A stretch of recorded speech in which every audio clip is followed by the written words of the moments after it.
श्री गणेशाय नमः। श्री गुरुवे नमः। श्री गिरिजादेव्यै नमः। नमः पूर्वेभ्यः पूर्वजेभ्यः ऋषिभ्यश्च। समस्त ज्योतिष प्रेमी सज्जनों का मैं अपने YouTube channel doctor Ramesh Chandra Joshi में हार्दिक अभिनंदन और स्वागत करता हूँ। ज्योतिष प्रेमियों, आज मैं आपको अवगत करा रहा हूँ एक बहुत ही रोचक और नए विषय से। क्या आपकी कुंडली में है विदेश जाने का योग? तो विदेश यात्रा के योग, विदेश में व्यवसाय करने का योग और विदेश जाने के योग के बारे में विस्तार से आज चर्चा की जाएगी। तो इसमें मुख्य बिंदु पर हम आते हैं। यदि जातक की जन्म कुंडली में, जातक के जन्म लग्न में चर राशि हो, लग्नेश लग्न जो है चर हो, अर्थात मेष, कर्क, तुला और मकर लग्न हो और लग्नेश चर राशिगत होकर के, चर राशि कहते हैं जो मैंने बताई आपको, मेष, कर्क, तुला और मकर चर राशिगत होकर के वह चर ग्रह से दृष्ट हो, चर ग्रह उसको देख रहा हो, और अर्थात चर ग्रह कहते हैं शुक्र, चंद्रमा और बुध, ये चर ग्रह हैं। इनसे अगर दृष्ट हो तो जातक विदेश में जाकर धनार्जन करता है, व्यवसाय करता है, नौकरी करता है। अभिप्राय यह है कि यदि किसी जातक की कुंडली में चर ग्रहों का योग विशेष रूप से पाया जाता है तो उसकी विदेश में जाकर विशेष उन्नति होती है। पहला बिंदु था। दूसरा बिंदु मैं आपको अवगत कराऊंगा कि दूसरे प्रकार से यह योग कैसे बनता है। विदेश जाने में जो 12वां भाव है कुंडली का, उस पर विशेष विचार किया जाता है। द्वादश भाव में, 12वें भाव में चर ग्रह रहने से और द्वादश राशि चर संज्ञक होने से, द्वादश राशि जो है 1, 4, 7, 10 मेष, कर्क, तुला और मकर हो, अथवा द्वादश भाव में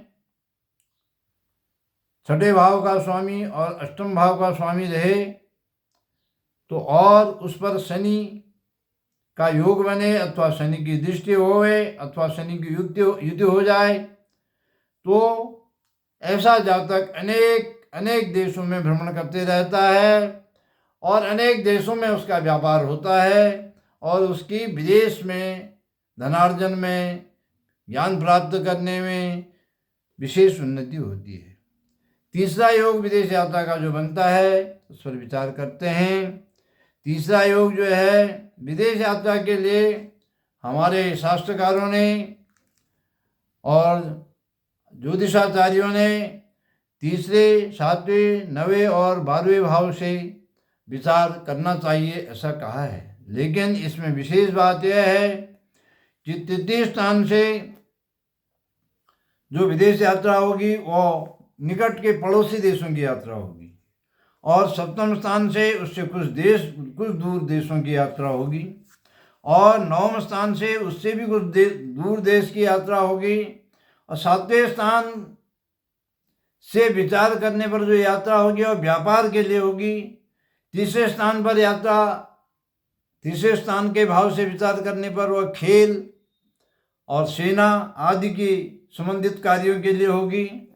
7वें स्थान से विचार करने पर जो यात्रा होगी वो व्यापार से होगी, बिजनेस के लिए होगी, और 9वें स्थान से जो यात्रा होगी वो धार्मिक कार्यों के लिए होगी, और 12वें भाव से जो यात्रा होगी वह विशेष करके अपना नौकरी करने के लिए या बिजनेस करने के लिए, व्यापार करने के लिए होगी, ऐसा अनुसंधान में पाया गया है, होगी अवश्य।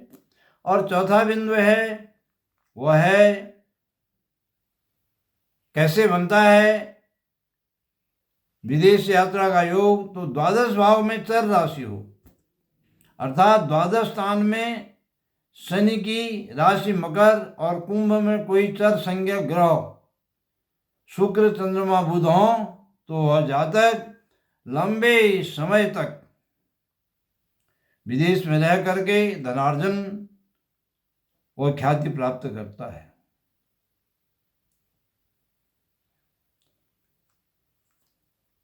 आपके समझ में आ गया होगा। द्वादश भाव में चर राशि होनी चाहिए, अर्थात मेष, कर्क, तुला और मकर राशि में से कोई राशि हो, और दशम स्थान में शनि की राशि मकर और कुंभ में कोई चर संज्ञक ग्रह बैठा हो, शुक्र, चंद्रमा, बुध ये बैठे हो, तो जातक विशेष करके शुक्र बैठा हो शनि के घर में, तो जातक जो है विशेष समय तक ऐसे ऐसे जिसकी कुंडली में योग होगा वह बहुत लंबे समय तक विदेश में रह करके व्यापार, नौकरी और उन्नति करके बहुत ख्याति प्राप्त करता है।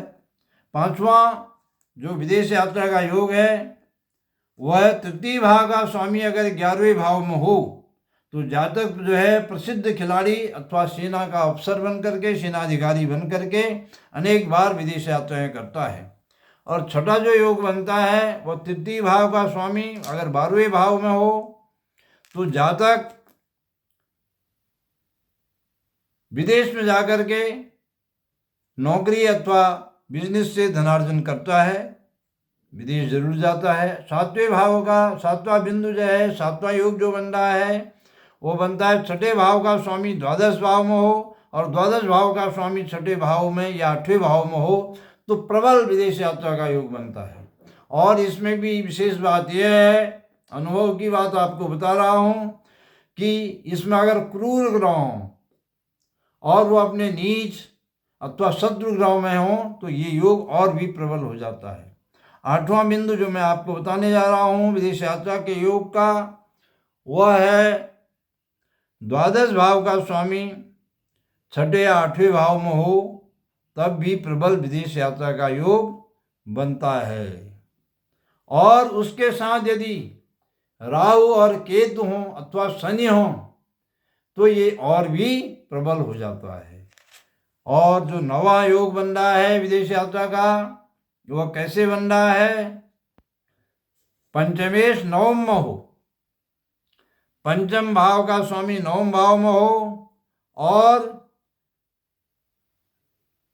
नवमेश लग्न में हो। पंचम भाव का स्वामी नवम भाव में हो और नवम भाव का स्वामी लग्न में, और लग्न का स्वामी नवम या दशम में हो, तथा छठे और 8वें भाव का स्वामी द्वादश भाव में हो, या द्वादश भाव का स्वामी छठे या 8वें भाव में हो, तो जो ऐसा जातक है वह अपने देश की सरकार की ओर से बहुत बड़े उच्चाधिकारी के तौर पर, राजनयिक के तौर पर, राजदूत के तौर पर, अथवा विदेश मंत्रालय के सचिव आदि के तौर पर, या किसी भी और बड़े अधिकारी जो सरकार के होते हैं उच्चाधिकारी, उनके तौर पर विदेश में जाता है और खूब ख्याति प्राप्त करता है। ये मैंने आप लोगों के सम्मुख आज एक बहुत ही नवीन विषय, जो लोगों का बहुत समय से चिरपरीक्षित विषय था, जिसके लिए बड़ा आग्रह था हमारे ज्योतिष प्रेमियों का, और विषय गिरिजा माता के हेतु की अनुकंपा से और अपने अनुसंधान के बल पर आप लोगों के सम्मुख रखा। उक्त योगों के अनुसार विदेश यात्रा तो अवश्य होती है, परंतु यह ग्रह के बलाबल पर, उसके अस्त, नीच और नवमांश की स्थिति पर तथा दशांतर दशाओं की स्थिति पर निर्भर करता है। ये कब और किस समय घटित होगा। इन्हीं शब्दों के साथ गिरिजा माता की पदनख ज्योति का स्मरण करते हुए मैं अपनी वाणी को विदेश जाने का योग आपकी कुंडली में है या नहीं, इस प्रकरण को यहीं पर विराम देता हूँ। यदि मेरी बात आपको अच्छी लगे, मेरा यह कथन और संदेश आपको अच्छा लगे, तो आप इसे शेयर कीजिए, सब्सक्राइब कीजिए और लाइक कीजिए। हरिओम तत्सत। श्री राम जय जय राम।